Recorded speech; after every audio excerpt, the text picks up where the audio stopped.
foreigner အနေနဲ့ instrument နဲ့အခန်းဝယ်ရဆိုတဲ့နေရာမှာဘဏ်ကနေပြီးတော့ချင်းငွေယူလို့ရတယ်ဆိုရင်တော့ဒါက official ဖြစ်တဲ့စိတ်ချရတယ်ပေါ့နော်ဒါပေမဲ့ foreigner အနေနဲ့ဘဏ်ကနေပြီးတော့ချင်းငွေရဖို့ဆိုတာကလည်းအချက်လက်တွေများစွာရှိရဲသတ်မှတ်ထားတဲ့အလုပ်ကိုင်းတွေပြီးတော့ရင်ဝန်ထမ်းဆိုလည်းသတ်မှတ်ထားတဲ့လစာစသဖြင့်ပေါ့နော်ဒီဘဏ်ကနေပြီးတော့ foreigner အတွက်ချင်းငွေပေးရမယ်သတ်မှတ်ထားတဲ့ criteria တွေရှိရဲ့အတွက်ကြောင့်မလို့ဒီချက်တွေနဲ့ပြည့်စုံနေဆိုရင်တော့ foreigner အနေနဲ့ချင်းငွေရပြီးတော့ကိုကအခန်းကိုဒါ instrument နဲ့ဝယ်ရတာကတော့ဒါအကောင်းဆုံးပဲပေါ့နော်အဲ့လိုမဟုတ်ဘဲနဲ့ကိုကဒီပိုင်ရှင်နဲ့ဂျားထဲမှာဒါမှမဟုတ်လေကိုနဲ့သတ်မှတ်ထားတဲ့ကုမ္ပဏီနဲ့ဂျားထဲမှာနားလည်မှုနဲ့ယူထားတဲ့ယူပြီးတော့ okay instrument နဲ့ပေးမယ်ဥပမာအခန်းကတော့တစ်နှစ်တန်ဒီဖြစ်စေနှစ်နှစ်တန်စီဖြစ်စေတချို့ဆိုလဲ9နှစ်10နှစ်လောက်အထိတောင်းတဲ့တောင်းနားလည်မှုနဲ့ပိုင်ရှင်နဲ့ယူပြီးတော့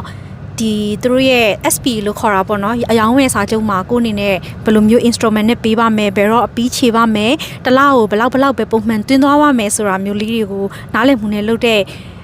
ဝယ်တဲ့အခြေအနေမျိုးပေါ့နော်ဒီလိုအခြေအနေမျိုးကတော့ကျမအနေနဲ့ပြောမယ်ဆိုရင်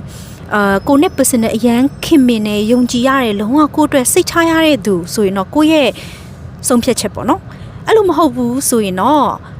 ခိုင်မာမှုအားနည်းတယ်လို့ပြောလို့ရတယ်။ဘာလို့လဲဆိုတော့အခုဒီနေ့လိုမျိုးဆိုရင်ဒါကျွန်မ land office မှာဒီ title deed ပျောက်သွားတာဖြစ်တဲ့အတွက်ကြောင့်မလို့အစ်စ်ပြန်ပြီးတော့ပိုင်ရှင်အနေနဲ့ရှောက်တယ်ဆိုရင်တရက်ထဲနဲ့ချက်ချင်းရတယ်ပေါ့နော်။အဲ့တော့သဘောကဘယ်လိုလဲမျိုးလဲဆိုရင်တခါတလေပိုင်ရှင်ကကိုနဲ့ agreement လုပ်ပြီးတော့instrument နဲ့တော့သူတို့အခန်းကိုရောင်းမယ်။အရောင်းဝယ်စာချုပ်လုပ်ပြီးတဲ့အပြင်ကို title deed ပေါ့နော်နာမည်ပေါက်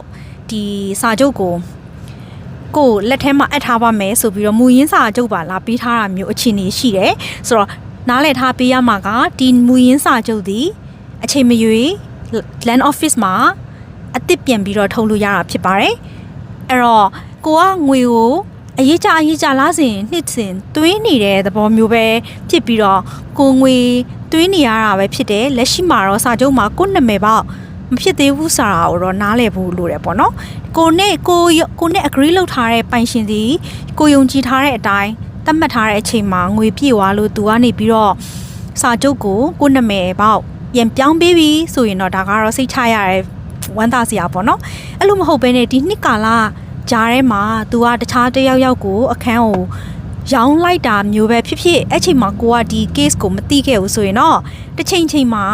ကိုတို့အလုံးရှုပ်စရာတွေရှင်းနေခေါ်ရမယ့်အကြောင်းအရာတွေမျိုးစုံဖြစ်နိုင်တဲ့အခြေအနေရှိတယ်အဲ့တော့တကယ်လို့မြန် foreigner အနေနဲ့